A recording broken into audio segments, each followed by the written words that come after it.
Ah, mais je suis à vous. Bon, alors on va démarrer, je ne vais pas vous faire perdre votre temps. Avec plaisir, non, au contraire. Bonjour à toutes et bonjour à tous. Le professeur Philippe Imbert, aujourd'hui avec nous, que je remercie de participer à cet entretien. C'est un des plus jeunes professeurs, ça a été un des plus jeunes professeurs de France. Il est dermatologue. Donc, vous êtes aussi un des premiers à avoir attiré l'attention de la communication médicale sur le rôle prépondérant de certaines maladies parasitaires dans le déclenchement et la pérennisation de maladies chroniques. Vous êtes créateur du CERT, le Centre hospitalo-universitaire d'études et de recherche sur le tégument, ainsi que le laboratoire de biologie cutanée, focalisant vos recherches principalement sur le fibroblast, cellules impliquées dans le vieillissement de la peau. Vous avez créé en 2016 Beauté et santé de la peau. En 2018, Avez-vous un bon médecin? En 2020, les brèves de son médecin. En 2020, Votre peau me dit tout de vous. Et en 2025, en février, les parasites, ces hôtes invisibles qui envahissent notre corps. C'est de ça qu'on va parler aujourd'hui. Oui, tout à fait. Écoutez, merci pour cette présentation qui est en fait juste, très claire. Et nous allons parler en effet des parasites. Et comme vous l'avez dit, je crois qu'on a mis le doigt sur un rôle très important des parasites pour la santé de l'individu. Alors, il y a une préface du professeur Henri Joyeux qui dit de vous que votre écoute et l'interrogation très complète des patients, ainsi que l'examen minutieux de la peau, vous conduisent aux diagnostics les plus inattendus. C'est ce qu'on va découvrir dans votre livre.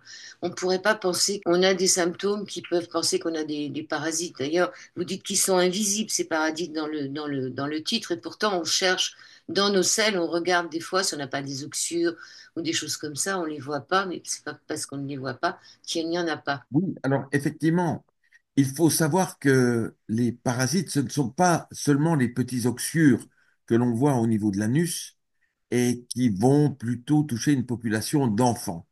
Mais nous avons des véritables parasites dans la muqueuse intestinale de l'intestin grêle, c'est-à-dire assez haut placés, un peu en dessous de l'estomac du duodénum commence l'intestin grêle, et à partir de là vont s'installer des parasites si toutefois vous avez une muqueuse intestinale malade. Oui, c'est-à-dire si elle est poreuse et que ça passe la barrière intestinale. C'est ça. Si cette muqueuse intestinale est enflammée, gluante, collante, avec perte de mucus, etc., alors on imagine très bien les parasites que nous allons manger descendre le long de cette muqueuse et se coller les uns derrière les autres pour donner un nombre très important de parasites sur la muqueuse. Dans les années 60, il était classique de vermifuger les enfants chaque année. Il a marqué en lune croissante, les parasites migreraient dans l'intestin jusqu'en phase de pleine lune, puis rediminueraient ensuite. On disait aussi que les enfants qui avaient des cernes bleues sous les yeux avaient des parasites à l'époque où c'était un peu un symptôme. Oui, alors effectivement, il faut beaucoup se fier au bon sens des familles qui ont remarqué un certain nombre de choses. Et je dois dire que moi-même, je n'ai pas fait attention à ces périodes de lune pour diagnostiquer les parasites. Mais je suis sûr qu'il y a du bon sens là-dedans et qu'il faut le savoir écouter ces personnes. Quant aux signes, ils sont très discrets parfois. Alors parfois, ils sont bruyants. Et lorsqu'ils sont bruyants, ils vont indiquer une maladie importante. Mais ils sont parfois discrets. Ça peut être, par exemple, chez les enfants, de l'énervement. Ça peut être parfois envie de manger de la terre. Ça peut être des démangeaisons de ci, de là. Ça peut être le pipi au lit. Ça peut être une petite vulvite chez la petite fille qui va se gratter par devant ou des démangeaisons à l'anus. Donc il y a un certain nombre de faits qui vont attirer l'attention sur les parasites. Oui, alors les démangeaisons, c'est à la page 78. Qu'y a-t-il de médical derrière cette sensation de picotement, ce ressenti de petite bête qui se déplace, de chatouillis, autant de signes ainsi perçus qu'il ne faut pas confondre avec des élancements à type de décharge électrique, des perceptions de mordillement par de petits animaux, des hypersthésies qui peuvent révéler une cause neurologique. Ça voudrait dire quoi? Que c'est dans notre tête? Alors, le symptôme de peau, un des symptômes de la présence des parasites, ça peut être la démangeaison. Parfois, des malades vont exprimer, ça me gratte. Mais en fait, si on pose bien la question, ça ne les gratte pas. C'est des sensations dysesthésiques, c'est-à-dire des sensations neurologiques, des petits fourmillements d'origine neurologique qui signent une maladie du tissu nerveux et non pas de la présence des parasites. Quand ce sont des parasites, on a des vraies démangeaisons. Ça chatouille, ça gratouille, ça, on a envie de se gratter. C'est ça la présence de parasites. Alors, à quel endroit? Des endroits privilégiés. Le cuir chevelu. Et très souvent, il y a même des états pelliculaires. Et on va dire champignons, je ne sais quoi. Non, c'est des démangeaisons dans le cuir chevelu. Dans le conduit des oreilles, c'est dû à ces parasites intestinaux. On va avoir des démangeaisons vers les parties génitales, très souvent, vers l'anus également. Donc, ceci est assez évocateur. Et puis, chez la femme, là, il faut y prêter beaucoup d'attention parce que la femme ne pense pas du tout à ça. Elle va déclarer des cystites, des infections urinaires. Elle va dire à son médecin, docteur, je fais des mycoses. Et tout le monde va la croire sur parole. Mais bon sang, une mycose, ça a des signes cliniques particuliers. Il y a un placard rouge avec des petites pustules, il y a des dépôts de blanc, de lait caillé, un petit peu comme du lait caillé. Si on n'a pas tout ça, ce ne sont pas des mycoses, ce sont tout simplement des pertes avec des pertes et du mucus et des démangeaisons. Mais la femme appelle ça mycose et on va traiter ça avec des antifongiques, des antimycosiques. Pas du tout. Ces symptômes-là sont des symptômes liés à la présence des parasites. Oui, alors vous expliquez que l'importance de s'essuyer après être passé au WC, que ce soit pour uriner ou pour déféquer, hein, aller uriner après un rapport sexuel, s'essuyer aussi pour l'homme, parce que l'homme va pas s'essuyer forcément quand il va aller faire pipi. Alors là, c'est un peu indépendant des parasites. J'en ai profité pour donner des recommandations et des instructions, j'allais dire, parce que nous voyons des hommes venir en consultation pour ce que l'on appelle une balanite. Qu'est-ce qu'une balanite? C'est une inflammation de la muqueuse de la verge. Et ceci est très préoccupant. Les personnes se culpabilisent. Est-ce qu'on n'aurait pas eu une relation qui n'aurait pas été correcte? Est-ce qu'on n'aurait pas touché la cuvette des WC avec sa verge? Et ceci pose beaucoup de questions. Mais il faut savoir que la plupart des balanites, inflammation du gland et de la peau qui entoure le gland, c'est-à-dire le prépuce, vient d'une d'une humidité qui se trouve autour du gland et sous le prépuce. Parce qu'en effet, cette muqueuse du gland est très fragile, la peau du prépuce qui la recouvre est également fragile, et si on laisse de l'humidité dessous, ça va macérer. Et ça va donner de l'inflammation, ça va donner lieu à prolifération de bactéries, parfois d'un petit parasite qu'on appelle trichomonase, et ça va créer de l'inflammation qui va durer longtemps. Si on ne veut pas cela, il y a deux recommandations particulières. Premièrement, l'homme de 50 ans qui n'a plus les sphincters aussi solides qu'à 20 ans ou 40 ans va devoir s'essuyer pour ne pas laisser une petite goutte revenir. Mais surtout, auparavant, lorsqu'il va uriner, il va devoir décaloter la peau qui se trouve sur le gland pour ne pas uriner à travers la peau du prépuce, ce qui laisserait forcément une humidité. C'est la même chose pour les femmes, hein. Il ne faut pas laisser d'humidité Exactement, mais les femmes ont pris l'habitude de s'essuyer. dans le bon sens. Oui, alors dans le bon sens, bien sûr, on va s'essuyer d'avant en arrière pour éviter de ne pas ramener du contenu de l'anus vers l'avant, ce qui amènerait une contamination. Mais je crois que toutes les mamans enseignent cela à leurs enfants. Oui, alors tout à l'heure, vous parliez de l'eczéma, des grattages du cuir chevelu, mais est-ce que ça peut pas être aussi du psoriasis? Parce que le psoriasis, c'est les mêmes symptômes. Oui, alors c'est plutôt l'inverse. C'est les patients croient qu'il s'agit de psoriasis. Et ils viennent nous voir, nous les dermatologues, en disant, docteur, j'ai un psoriasis du cuir chevelu. Et en fait, non, le psoriasis du cuir chevelu est très rare. Ce sont des plaques, comme nous les avons au niveau des coudes et des genoux. Ça, c'est le psoriasis. Ces plaques débordent la lisière du cuir chevelu. Elles sont rouges partout, rouges sombres, avec des grosses squames épaisses très collantes et très juxtaposées. Or, ce que le malade appelle psoriasis, ce sont des plaques d'eczéma. C'est rouge, il y a des petites squames qui forment des pellicules et ça gratte beaucoup. Donc, ce n'est pas un psoriasis. D'ailleurs, personne n'a de psoriasis du cuir chevelu sans avoir de psoriasis ailleurs, au coude et au genou. Donc, le psoriasis isolé du cuir chevelu est très, très rare. Alors, si ce psoriasis va jusqu'aux parties génitales et anales, ainsi que sous les bras ou sous les seins, on appelle ça un psoriasis inversé. Et vous Oui, pensez plutôt que ce serait encore une parasitose? ah oui. Alors, néanmoins, devant toute dermatose, que ce soit un psoriasis classique ou pas, on doit évoquer la présence ou non de parasites. Eh bien, savez-vous que je n'ai pas été le seul à dire que parfois dans le psoriasis, il y a des parasites ailleurs, puisque des publications, 2 publications à l'heure actuelle, en font état.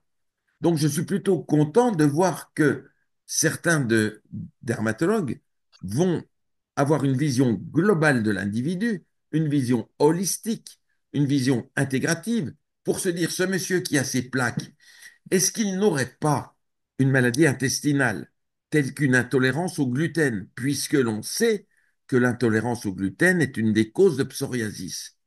Eh bien, si ce monsieur a une intolérance au gluten, nous pourrons discuter de la façon dont on fait le diagnostic. Eh bien, alors, il a une muqueuse gluante, suintante, exulcérée, qui fait que les parasites vont s'installer. Donc, on a au moins déjà, au stade de diagnostic de psoriasis, 2 maladies. Une maladie inflammatoire de l'intestin et des parasites. Ce qui favorise donc ces parasites aussi, c'est l'alcool, le tabac, les drogues.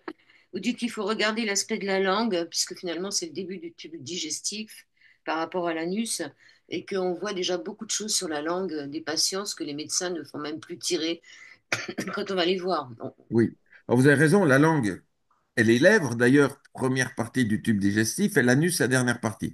Donc, on doit interroger ces 2 parties. La médecine chinoise a fait beaucoup d'analyses des langues et peut, à travers l'aspect de la langue, déceler telle ou telle maladie. En médecine, on est moins au fait de cela, mais cependant, on doit être capable de déceler une langue géographique.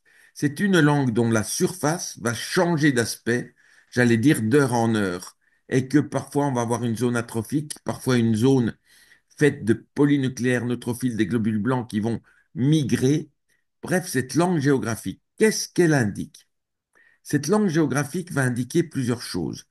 Qu'il y a peut-être des microbes dans l'intestin, que ce soit Helicobacter pylori, la bactérie de l'estomac, que ce soit des giardias, des petits parasites du duodénum, ou que ce soit des helminthes, ces parasites qui envahissent notre tube digestif.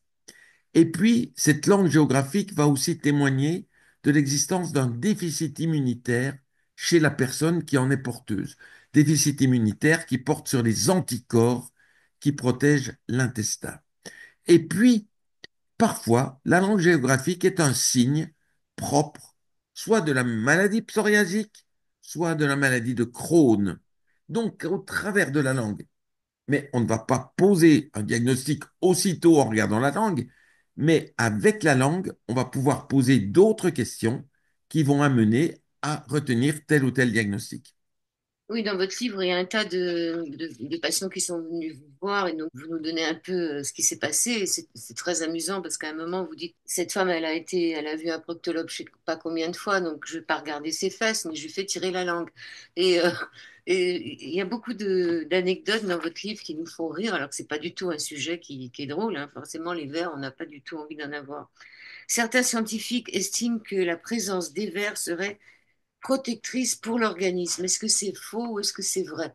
Alors, effectivement, on voit aujourd'hui, et ça m'inquiète néanmoins, on voit aujourd'hui des médecins qui proposent de coloniser le tube digestif par des parasites, en disant, nous nous sommes aperçus que quand les gens avaient des parasites, eh bien, ils allaient bien. Mais qu'est-ce que ça veut dire avoir des parasites? Est-ce qu'avoir des parasites, c'est trouver des parasites dans les selles ou c'est de ne pas en trouver? Eh bien, à mon sens, Si nous n'avons jamais de parasites dans les selles, c'est que nous en avons qui sont collés dans l'intestin. Et donc, ça serait, à mon sens, plutôt l'inverse. Et donc, j'ai d'ailleurs eu des patients qui ont traité leur polyarthrite, par exemple, avec des parasites, mais ça a été la catastrophe puisqu'ils ont fait un syndrome qu'on appelle hyperéosinophilique, au cours duquel des globules blancs se sont multipliés en excès et ont créé des dégâts parce qu'ils étaient trop nombreux et suscités par la présence de parasites. Donc, je ne pense pas qu'on a intérêt à s'auto-infester pour guérir de maladies inflammatoires.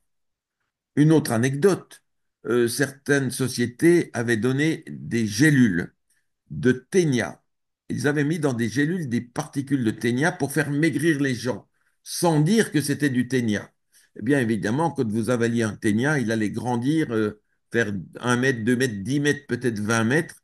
Et effectivement, il allait se nourrir aux dépens de votre intestin et la personne allait mourir, mais à la condition, au prix d'une infection par un ténia qui va induire des réactions immunologiques, des réactions immunoallergiques, car il faut savoir que quand vous avez des parasites dans l'intestin, ça va créer des réactions importantes sur l'organisme qui peuvent aboutir à de l'urticaire, qui peuvent aboutir à des pelades, perte de vos cheveux, qui peuvent aboutir à des rhumatismes, et on appelle ça le rhumatisme de Gigou. Donc voyez-vous, les parasites, c'est pas sympathique, c'est pas simplement des petites démangeaisons, c'est quand même parfois des maladies importantes. Oui, et puis je vois pas comment on peut dire que quand on est des parasites, on se sent bien. C'est pas le cas des gens qui se grattent tout le temps, hein. Exactement, en plus, oui. Et puis ça me fait penser aussi, vous parlez de la déficience en vitamine B12. Bah, ces parasites, finalement, ils se nourrissent un peu de tout ce qu'on ingère, donc ils prennent ce qui est bon pour nous et ils le prennent pour eux aussi. Oui, exactement. Et il y a un parasite, vous faites bien de le signaler, qui est un ténia des lacs froids qui est dans le poisson des lacs froids. Ce ténia s'appelle Botryocéphale. Et si vous mangez ce poisson et qu'il n'est pas cuit, vous allez attraper ce Botryocéphale qui va vous manger votre vitamine B12 et vous allez être un monsieur qui va avoir un déficit ou une dame en des vitamines B12. Ça va donner quoi? Ça va donner des neuropathies, vous allez buter en montant les escaliers, vous allez avoir une faiblesse musculaire, vous pouvez avoir des troubles de la vue, vous pouvez avoir des globules rouges qui vont diminuer. Vous pouvez avoir beaucoup, beaucoup de choses avec ce déficit en vitamine B12. Donc parfois, comment le médecin va faire le diagnostic de ce parasite? Il va observer une baisse de vitamine B12 et il va observer une augmentation de certains globules blancs, les éosinophiles. Donc l'association des deux anomalies biologiques va conduire à suspecter ce parasite, le botryocéphale. Alors, qu'est-ce que vous pensez de la mode des sushis, là, de ces poissons, et puis finalement de la viande La tartare, viande crue, tout ah ce, oui. tout ce qui est cru? Alors, il faut faire très attention. Bon, la viande crue peut nous donner des parasites, et notamment des ténias, mais également donc, le ténia du bœuf et le ténia du porc. Mais également, il y a dans la peau, dans la chair musculaire des sangliers ou de certains porcs, de la trichine qui, elle, va donner des réactions très graves. La personne va faire un œdème, va être toute rouge, les yeux gonflés, douleur aux articulations. On peut mourir de ces maladies parasitaires. D'autres parasites vont se transmettre, ne serait-ce que les parasites asiatiques, Anisakis par exemple, qui sont des parasites qui se trouvent dans les animaux crustacés, poissons, grenouilles que l'on mange vivants dans certains pays asiatiques. Bon, il faut déjà être fou pour faire ça. Bah, il y a beaucoup de relations avec nos animaux. Nos animaux domestiques peuvent nous donner pas mal de parasites aussi. Oui, alors les animaux eux-mêmes sont des grands porteurs de parasites parce que ils traînent partout, ils lèchent beaucoup de choses et donc dans leur intestin, ils ont leurs propres parasites. Parmi ceux-ci, un parasite très important qui s'appelle l'ascaris du chien et qui porte également comme nom la toxocarose. Or, cette toxocarose, c'est un ver long dans l'intestin du chien, mais cette toxocarose chez l'homme, ce n'est pas du tout un ver long, ce sont des larves, c'est-à-dire le stade avant le stade adulte, et ces petites larves qui font 5 à 10 millimètres de long vont circuler dans le sang, probablement par centaines, et imaginez des larves qui se baladent, elles peuvent aller partout dans le cerveau, dans l'œil, dans le poumon. Alors dans le cerveau, si elles se coincent au fond d'un petit vaisseau, elles vont donner de l'épilepsie ou un petit tableau d'AVC. Lorsqu'elles se bloquent dans le poumon, elles peuvent donner de l'asthme, etc. Or, je raconte l'histoire terrible d'un petit garçon à qui on a offert un petit chiot à Noël et qui s'est contaminé par le parasite du chien. Et il a eu une complication assez grave, comme vous le verrez. Oui, c'est assez.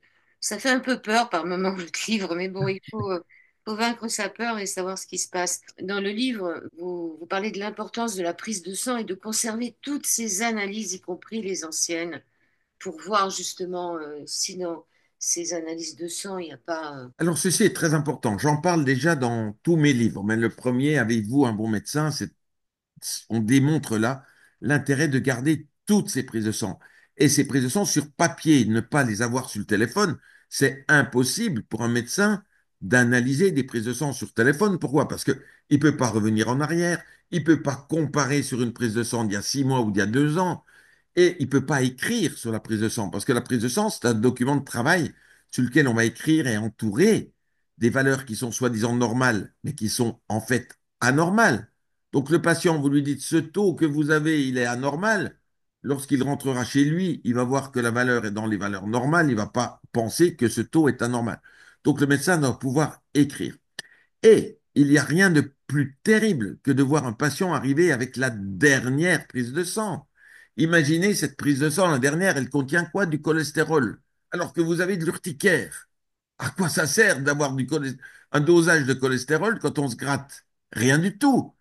Donc, pourquoi? C'est comme si vous comptiez les poignées de porte et les anneaux de rideau chaque fois que vous faites un bilan dans votre maison. Donc, ça ne sert à rien. Donc, par contre, sur une prise de sang, il y a 1 an, il y a 2 ans, il y a 10 ans, on va regarder les globules blancs. Et à ce moment-là, on va pouvoir voir une augmentation de certains globules blancs, une baisse d'autres globules blancs, etc. Et là, vous avez les éléments pour dire attention, il y a une maladie parasitaire qui a commencé il y a 12 ans, et puis ensuite qui a fait ceci et qui a fait cela. Oui, Donc, gardez toutes les prises de sang. Oui. vous avez parlé de la toxocarose sur les animaux, donc sur les chiens. Attention au bac à sable pour les enfants. Et aussi la toxoplasmose qu'on connaît mieux pour les chats, Oui, donc les litières. Et oui. Alors, la toxoplasmose, je n'ai pas beaucoup développé cette maladie qui est beaucoup mieux connue à la fois des médecins et des pédiatres et des mamans. Aujourd'hui, les précautions sont telles que on fait en sorte qu'il n'y ait pas de chat à proximité d'une maman enceinte parce que le plus gros risque, c'est la forme congénitale, c'est-à-dire la toxoplasmose que contracte la maman et qui peut donner des complications, c'est le futur nouveau-né, des complications au niveau des yeux, etc. Lorsque vous êtes adulte ou même enfant et que vous attrapez la toxoplasmose, ce n'est pas si grave que ça, c'est une maladie qui se traite relativement facilement. alors, donc, après, vous nous parlez des helminths, hein, après des plates helminthes, c'est dans les vers plats. Après, vous passez aux protozoaires qui sont un peu ignorés des médecins, un peu plus Oui, ignorés des médecins. oui, alors ces protozoaires, ils sont intéressants. C'est des parasites qui sont faits en fait d'une grosse cellule et c'est particulièrement le trichomonase. Alors beaucoup de femmes ou d'hommes souffrent de cette maladie. C'est une maladie sexuellement transmissible, bénigne bien entendu, mais qui ne se transmet pas que par les relations sexuelles. Elle peut se transmettre par les linges de toilette que vous pouvez laisser dans la salle de bain et qu'une autre personne va utiliser. En effet, c'est un petit parasite qui vient se promener sur la muqueuse génitale de l'homme, donc sur le gland et le prépuce, et sur la muqueuse génitale de la femme, c'est-à-dire au niveau de la vulve. Et cela va entraîner des réactions d'érythème, de rougeur, de petits picotements et de démangeaisons. Et tant qu'on n'a pas fait le diagnostic, la personne va garder ça longtemps. Parce que le médecin, s'il n'y pense pas, va mettre des corticoïdes, c'est inflammatoire, c'est rouge, ça gratte, on met des corticoïdes, mais ça va réveiller, entretenir ces parasites. Il faut savoir l'évoquer et je donne un conseil médical. Toute personne qui consulterait pour une rougeur, démangeaison de la vulve et ou du gland devrait avoir à titre systématique un traitement de la trichomonase. C'est un traitement minute, c'est 4 comprimés en une prise une seule fois et c'est terminé. Et on n'en parle plus et on est quitte de contaminer son conjoint. Alors, est-ce que ce traitement, finalement, n'a pas de contre-indication?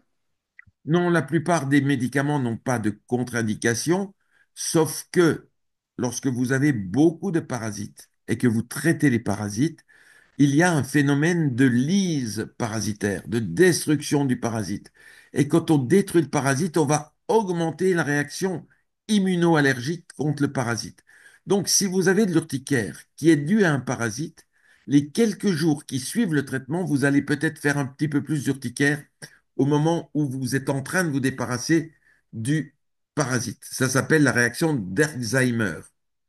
Et donc, il ne faut pas s'en inquiéter, il faut plutôt s'en réjouir, même si le médecin doit anticiper en donnant des antihistaminiques pour que la personne ne soit pas trop gênée par les démangeaisons.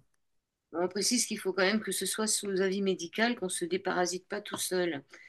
Euh, il y avait aussi des parasites qu'on peut attraper par les légumes, hein, les carottes, les pissenlits de la grand-mère que vous montrez dans votre livre.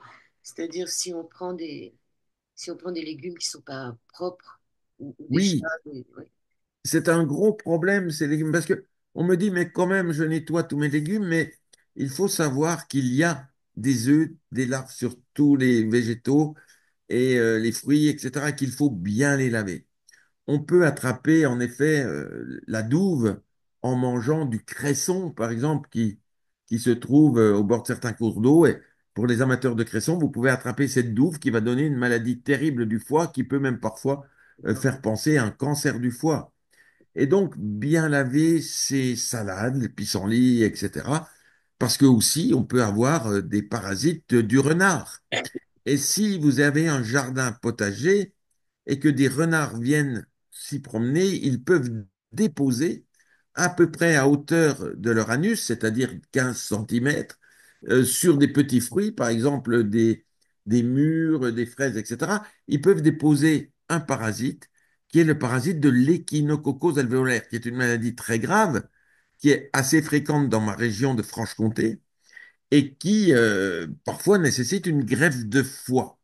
Donc, la prévention, c'est de vraiment bien laver les légumes. Et je vais vous donner le petit truc de ma grand-mère ou mon petit truc à moi. Ma grand-mère lavait ça avec une goutte d'eau de Javel. Elle mettait ça dans l'eau, elle laissait tremper un petit moment, une dizaine de minutes avec un petit peu d'eau de Javel. D'autres personnes vont utiliser parfois un petit peu de bicarbonate de soude, d'autres du vinaigre blanc. Et personnellement, que fais-je? Quand je dois nettoyer, par exemple, une pomme, je voudrais manger une pomme, je mets un petit peu de lessive vaisselle sur la pomme. C'est des équivalents de gel douche, j'allais dire, qui sont faits pour la peau et qui vont me permettre de bien nettoyer le fruit, d'enlever par émulsion les éventuels parasites qui s'y trouvent et en rinçant bien cette pomme, vraiment plusieurs fois, on va pouvoir la manger sans aucun résidu de produits de lessive. Bien entendu, toutes ces choses n'ont pas fait la preuve de leur efficacité, il n'y a pas eu d'études, mais on peut penser que c'est mieux que rien. Voilà. Il y a aussi la babesia ou la maladie de Lyme. Oui, alors Babesia, c'est un parasite dont on entend parler au cours de la maladie de Lyme, mais c'est un parasite qui n'est pas si fréquent que ça et qui n'est pas forcément la cause de ces maladies de Lyme chroniques. Il y a une information que je dois donner. Beaucoup de personnes souffrent de maladies de Lyme chroniques et vont s'adresser à des médecins Lyme. Et donc, on va entretenir parfois la maladie en donnant des traitements, en disant c'est encore ceci, c'est encore une maladie parasitaire opportuniste, etc. Personnellement, et certaines études l'ont démontré, lorsqu'on croit avoir une maladie de Lyme chronique, il faut évoquer en fait une autre maladie qui ressemble à la maladie de Lyme et qui a pu être favorisée ou déclenchée par la maladie de Lyme. Et parmi ces maladies-là, il y a des maladies inflammatoires de l'intestin qui peuvent être parfois la seule maladie que l'on croit être un Lyme chronique. Oui, alors vous dites que les vers préfèrent s'installer dans des intestins malades. Est-ce que ça serait une bonne chose de prendre des des prébiotiques pour déjà soigner l'intestin aussi? Oui, alors, si tout va bien, on a peu de raisons de traiter son intestin. Éventuellement, je ne verrai pas d'inconvénient lorsqu'on est plutôt en bonne santé de prendre des probiotiques juste pour aller équilibrer les flores bactériennes de l'intestin. En revanche, un dysfonctionnement de l'intestin va modifier le microbiote et dans le microbiote, il y a les bactéries, mais il y a aussi les parasites. Et donc, quand on a ce qu'on appelle des SIBO, des maladies inflammatoires liées à des bactéries particulières, il faut aussi penser aux parasites. Donc, plutôt se déparasiter. Il est vrai que les maladies infectieuses, bactériennes, Helicobacter pylori, ou parasitaires, comme on l'a vu, vont s'installer préférentiellement sur des muqueuses pathologiques, et notamment chez les gens qui ont une intolérance au gluten, qui est une maladie aujourd'hui extrêmement fréquente qui touche une personne sur 10, mais qui n'a pas les anticorps que l'on connaissait auparavant. C'est une maladie qui a des critères diagnostiques cliniques essentiellement, parfois biologiques, mais certainement pas les anticorps que l'on attendrait. Et puis, il y a d'autres maladies qui vont faire le lit des parasites, c'est les maladies de Crohn. En fait, c'est Mickey, maladie inflammatoire chronique de l'intestin, que moi j'appelle maladie de Crohn, puisque en fait, c'est une inflammation de l'intestin grêle et qui va accueillir des parasites. Oui, c'est terrible la maladie de Crohn. Alors, on Oui. parle aussi des ectoparasites comme les puces, les poux, la gale, la teigne. Tout ça, c'est des parasites à l'extérieur, mais c'est des parasites. Je vois que Oui, la gale et alors, la teigne, ça. par définition, des parasites, ce sont des êtres qui n'appartiennent pas à notre corps et qui viennent l'envahir, qui viennent vivre à son dépens. Lorsque vous avez des poux sur la tête, ils viennent vivre à vos dépens. Ils viennent manger vos squames et vivre sur votre tête. Lorsque vous avez des morpions, c'est la même chose, ils viennent vivre aux dépens de vos poils pubiens. Lorsque vous avez la gale, c'est un parasite, un petit crabe également, qui fait partie de la même famille que les poux, ce sont en fait des sortes d'acariens. Eh bien, cette gale va venir vivre aux dépens de votre peau dans des endroits particuliers. Donc, ces parasites sont importants à considérer. On les diagnostique assez facilement et on les traite un petit peu plus difficilement. Il y a une information que je donne ici, qui est importante et qui est peu connue, c'est que si vous avez des parasites comme cela, pensez que vous avez probablement des vers dans l'intestin. Pourquoi?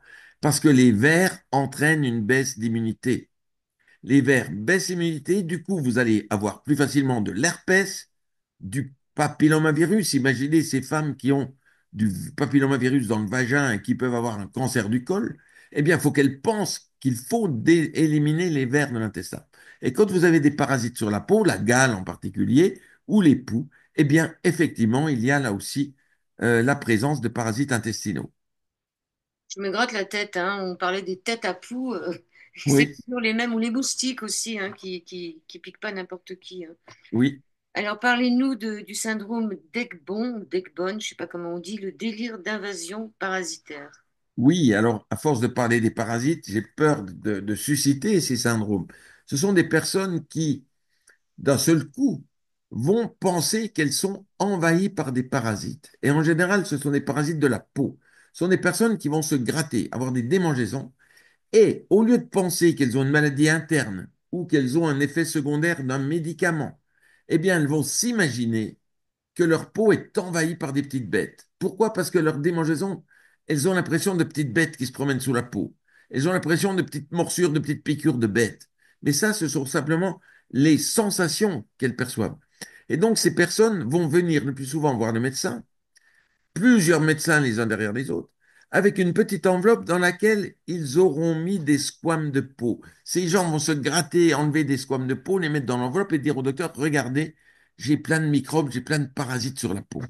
Et donc, c'est une maladie terrible parce que on n'arrive pas à faire changer d'avis la personne qui est extrêmement malheureuse de cette maladie, qui croit fortement avoir une invasion de la peau. Et donc, il faut une stratégie entre le dermatologue et parfois le psychiatre, mais le psychiatre n'y arrive pas toujours non plus, une stratégie pour arriver à débarrasser ces personnes de la sensation qu'ils ont. Alors, le meilleur moyen, c'est de trouver la maladie qu'ils ont. Quelle est la maladie qui fait gratter? Ça peut être une maladie des ganglions, maladie de Hodgkin. Ça peut être une maladie de la personne âgée qu'on appelle pemphigoïde. Ça peut être un médicament qu'on appelle IEC. Donc, c'est au docteur de se dire, non, bien sûr, ce ne sont pas des parasites qui sont sur la peau, c'est que des fragments de peau, mais pourquoi cette dame se gratte? Eh bien, on va chercher la cause. Professeur Philippe Imbert, ça me fait penser à l'émission que j'ai faite il y a quelque temps sur les parasites énergétiques de ces gens, de ces personnes qui se croient possédées, hein. On est un peu dans la même histoire. Ah oui, d'accord. Oui. Alors, méthode de diagnostic directe par des principales parasitoses, que pensez-vous de la prise de sang? Est-ce qu'on peut trouver ça dans la prise de sang? Oui, alors c'est pas tout de suite, c'est pas la prise de sang d'aujourd'hui, c'est la prise de sang d'il y a 10 ans ou d'il y a 5 ans que vous allez voir les signes de l'invasion parasitaire. D'où ce que je préfère, c'est d'avoir les prises de sang anciennes, il y a 5, 10 ou 20 ans, plutôt que d'avoir la dernière prise de sang. Bon, qu'est-ce qu'on va regarder dans les prises de sang? On va regarder les éosinophiles. Tout le monde fait une numération des globules blancs. Donc les éosinophiles, ils sont comptés par tout le monde. Donc on va regarder ces éosinophiles qui vont être augmentés à un moment donné, puis ensuite vont devenir normaux. Et puis on va regarder d'autres paramètres. Sur l'électrophorèse, c'est un peu technique, on va voir une augmentation de tous les anticorps, les gamma-globulines. Et puis, on va voir si on dose précisément certains anticorps, on va doser les IgE, immunoglobulines E, qui vont être augmentées. Mais que pensez-vous des analyses dans les selles? Vous dites qu'en 2015, 90% paraissaient négatifs chez des personnes pourtant infectées. 90. Oui, oui, oui. Et ceci, on a du mal on allait dire, de faire changer d'avis les médecins qui veulent absolument trouver des parasites dans les matières fécales. Moins de longtemps, j'ai demandé des examens comme cela, mais chaque fois, les examens étaient la plupart du temps négatifs. Pourquoi? Parce que les parasites ne vivent pas dans les selles. Quel est l'être cellulaire qui va vivre dans des matières fécales? Personne. En revanche, le parasite, il va vivre aux dépens de la muqueuse, collé à la muqueuse, sur la muqueuse. Et donc, si le parasite est collé sur la muqueuse, il ne va pas descendre avec les matières fécales. Ça serait vraiment une chance que de les trouver dans les matières fécales. Donc, la meilleure solution, c'est d'être convaincu qu'il y a un parasite par les arguments que je vous ai donnés, l'histoire clinique et certaines analyses de sang, et de traiter systématiquement. Plutôt que de dire aux patients, vous vous grattez, peut-être que vous avez des parasites, mais on n'en a pas trouvé. Non, c'est vous avez peut-être des parasites, je traite et nous verrons bien. Et en traitant, ben, on améliore beaucoup de choses, il faut bien le remarquer. Alors, qu'est-ce que vous pensez de l'hydrothérapie du côlon, hein, de ces lavements du côlon? On pourrait penser qu'en lavant bien le côlon, finalement, ça va faire sortir les Le vers. problème, c'est qu'ils ne sont pas dans le côlon, c'est ça le problème. Les parasites peuvent être dans le côlon, mais ils sont parfois dans l'intestin grêle, le plus souvent dans l'intestin grêle. Et donc, ça ne va pas, ça peut aller jusque-là, néanmoins, puisque on évoque que ça puisse faire détacher des fragments de muqueuse de l'intestin grêle. Alors, c'est une mode qui est venue parce que de plus en plus de personnes ont mal au ventre, ont des problèmes intestinaux. Et ces problèmes intestinaux ne sont pas reconnus. On dit aux personnes, c'est un côlon irritable. Mais qu'est-ce qui permet de dire que le côlon est irritable? Ou alors vous avez un côlon trop long, ou vous avez rien, c'est dans votre tête. Non, Vous les avez des personnes polypes. souffrent et il faut savoir poser le diagnostic de maladie inflammatoire du côlon ou de l'intestin grêle et maladie inflammatoire chronique de l'intestin. On va pouvoir proposer des traitements qui vont être efficaces et la personne n'ira plus faire d'hydrothérapie du côlon. Alors, les parasitoses souvent bénignes dans les pays européens, par contre, elles sont un peu plus morbides et mortelles dans les pays tropicaux. Donc, il ne faut pas trop non plus s'affoler si on est en France. La question, existe-t-il des solutions naturelles pour traiter les parasites? Oui, alors, il existe des situations naturelles, ce qu'on appelle naturopathiques, mais qui n'ont pas été évaluées quant à leur vraiment forte efficacité. Beaucoup de personnes se sont documentées sur Internet, technique du docteur Untel. Moi, je crois que si votre médecin accepte de vous traiter, c'est la meilleure solution. Le médicament dont je donne le nom d'ailleurs à la fin du livre. Euh, L'ail, le thym, je ne sais pas, oui, on oui, mange tout de cela, l'ail. ça a été, j'allais dire, quel est l'intérêt? Ça peut soulager, sauf que La découverte d'un parasite veut dire maladie intestinale. C'est ça qui est important. Et si vous vous traitez par vous-même, on ne trouvera jamais la maladie intestinale qui est derrière. Et donc, vous allez vous recontaminer régulièrement. Et sans arrêt, vous allez avoir des parasites parce qu'on n'aura jamais traité la maladie intestinale. Donc, c'est une approche quand même médicale pour trouver à la fois les parasites et les maladies inflammatoires de l'intestin qui sont derrière. Alors pourquoi c'est si ignoré des médecins du grand public, ces parasitoses? Oui, c'est un énorme problème. Les parasites sont enseignés en troisième année de médecine. Rendez-vous compte. Le jeune étudiant n'a pas encore connaissance des maladies de l'intestin. Pas du tout. Donc on lui parle des parasites, du cycle parasitaire. On passe beaucoup de temps à expliquer comment l'œuf devient une larve, comment la larve devient un adulte. Et on a peu de corrélation avec les symptômes cliniques. Et d'ailleurs, les symptômes cliniques, on les découvre au fur et à mesure. Je découvre aujourd'hui des signes que je ne connaissais pas auparavant. Et puis, je dois dire que les médecins ne sont pas, ont des croyances trop strictes en pensant que s'il y a des parasites, on va les trouver dans les selles. Et ils s'arrêtent là. Mais moi, je devrais dire aux médecins, non, si vous pensez qu'il y a un parasite, faites un traitement et voyez le résultat. Si le malade va mieux, c'est qu'il y avait bien des parasites. Donc, c'est pas enseigné ou trop tôt. Dans les études médicales, très peu de cours sur les parasites, notamment dans la spécialité de gastroentérologie, où on ne connaît pas effectivement très bien les parasites. Et puis, maintenant, il y a l'engouement avec le microbiote. Et du coup, ben, on se précipite sur les probiotiques, sur les bactéries. Et les parasites, on les laisse toujours de côté. Donc non, revenons aux parasites. Alors vous parlez un moment de l'ivermectine, c'est un bon antiparasitaire. Oui, alors l'ivermectine a des propriétés assez étonnantes. C'est une molécule qui est plutôt bien tolérée et qui va traiter des larves, les maladies dues à des larves. Et les larves, c'est le stade avant le stade adulte d'un parasite, et notamment de la toxocarose, donc, ou de certains filaires que vous allez en Afrique. Mm. L'ivermectine a des propriétés protectrices à l'égard de pas mal de pathologies, et donc c'est un médicament qu'il faut savoir utiliser.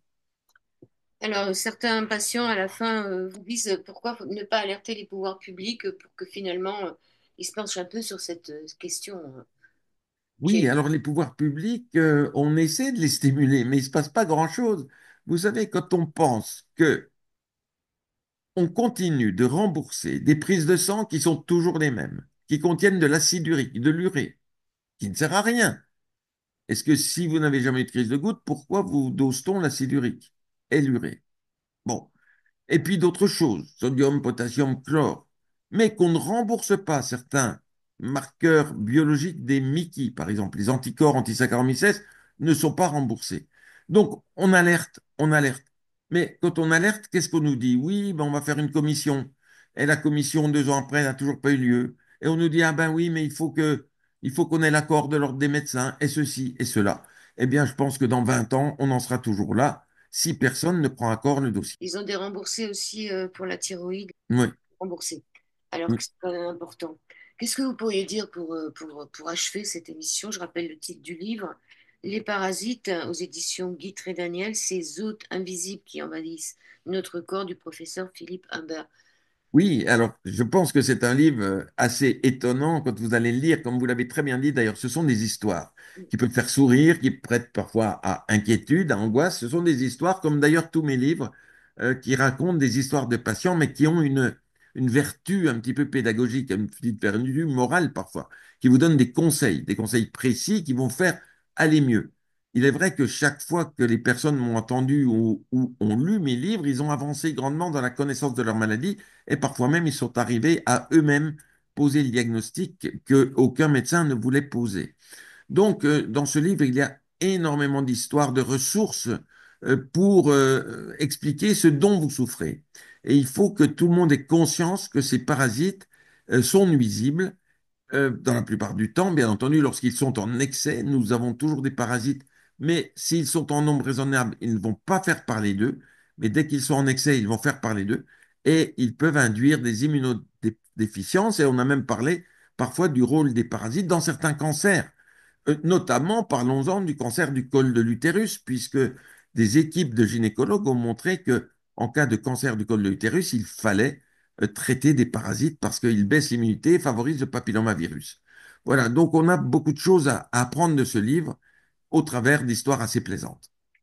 Donc, vermifuger les enfants, mais en ce qui concerne les adultes, est-ce qu'on se vermifuge? Est-ce que tout le monde a besoin de se vermifuger? Est-ce qu'en regardant la population autour de nous, on est tous parasités? On pourrait le penser. Il pourrait le penser. C'était un peu mon habitude lorsque j'avais une personne qui était infestée de parasites pour lesquels j'avais des critères, j'avais tendance à traiter toute la famille. Aujourd'hui, je pense que s'il n'y a pas de symptômes, pas de démangeaison dans la tête, dans les oreilles, au niveau du périnée, c'est-à-dire des organes génitaux externes ou de l'anus, pas d'urticaire, on n'a pas lieu de vermifuger. En revanche, si vous avez une urticaire ou des démangeaisons, il faut vermifuger d'emblée. Pourquoi? On sait que quand vous avez de l'urticaire, si on vous vermifuge, dans 80% des cas, vous allez guérir. Rendez-vous compte. Si vous avez des démangeaisons, si on vermifuge, vous avez 80% de guérir, de raison de guérir. Si ça persiste, il faut aller plus loin. Bien entendu, toujours examiner les ganglions et puis faire certaines analyses. Mais il y a une vertu du traitement antiparasitaire dans pas mal de situations. Et là, donc, si on se gratte ou si on a des démangeaisons, on vermifuge toute la famille. Si les personnes de la famille se grattent. Alors effectivement, on peut penser que vivant sous le même toit, mangeant la même alimentation, eh bien oui, ces personnes sont, si une des personnes est envahie de parasites, on peut penser que les autres en sont envahis. Envahis. Dans ce cas, oui, on peut traiter toute la famille. Ça, je pense au flux vermal hein, qui est donné aux Oui, enfants ou aux oui, oui, petits. oui, qui est assez facile, effectivement, qui s'achète sans ordonnance. Oui, mais est-ce qu'il est efficace pour tous les vers? Parce que c'est ça le problème. Oui, il va être efficace sur la plupart des vers dont peuvent être atteints les enfants, et il sera d'autant plus efficace qu'il n'y a pas encore de symptômes cliniques, c'est-à-dire que la population des vers reste encore raisonnable.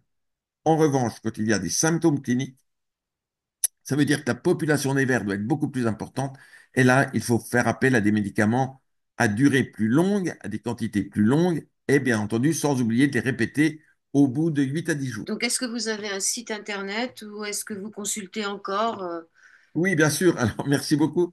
Ce que j'invite les personnes, c'est de me suivre sur Facebook. Pourquoi? Facebook, professeur Philippe Humbert, HUMBERT. Parce que régulièrement, je donne énormément d'informations sur beaucoup de choses, sur les maladies que j'ai rencontrées au cours de ma journée et qui vont donner la puce à l'oreille à tel ou tel malade.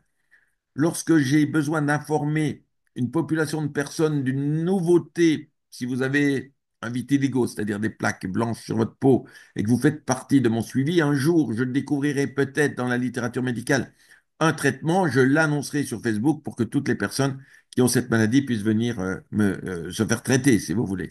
Donc oui, Facebook, c'est le meilleur site. Bien sûr, j'ai un site personnel qui s'appelle philippeinvert.com où on voit plutôt ben, les témoignages des personnes et mes consultations. Voilà. Ok, je vous remercie, docteur Philippe Imbert. Merci beaucoup, madame. Merci.